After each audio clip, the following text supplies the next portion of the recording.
तर आज अचानकच प्लॅन ठरला की बुलेश्वर मार्केट आणि क्रॉफर्ड मार्केटला जायचं आहे.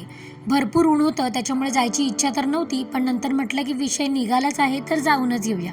म्हणून आम्ही ट्रेनने मस्जिदला उतरलो आणि मस्जिदवरून चालत चालत बुलेश्वर मार्केट गाठलं. बराच वेळ फिरल्याच्या नंतर मला काही गोष्टी मी इथून घेतल्या, पण काही गोष्टींच्या तर मी फक्त किमतीच विचारून आलेली आहे. बुलेश्वर मार्केटपासून क्रॉफर्ड मार्केटपर्यंत आम्ही चालतच गेलो, कारण बऱ्याच गोष्टी बघायच्या होत्या आणि मार्केटमध्ये खूप जास्त गर्दी पण होती. त्याच्यानंतर आम्ही इथे आमरसपुरी खाल्ली, कारण आमच्या ममतालाही खायचं होतं आणि मी हे रताळं घेतलं होतं लिंबू पिळून, जे खूप छान लागतं. त्याच्यानंतर बऱ्याच इयरिंग्स घेऊन आम्ही ट्रेनने विक्रोळीला येऊन उतरलो. महाराष्ट्र लंच होमचं नाव बरंच ऐकलं होतं, त्याच्यामुळे तिथे जाऊन मी चिकन थाळी घेतली आणि ममताने व्हेज थाळी.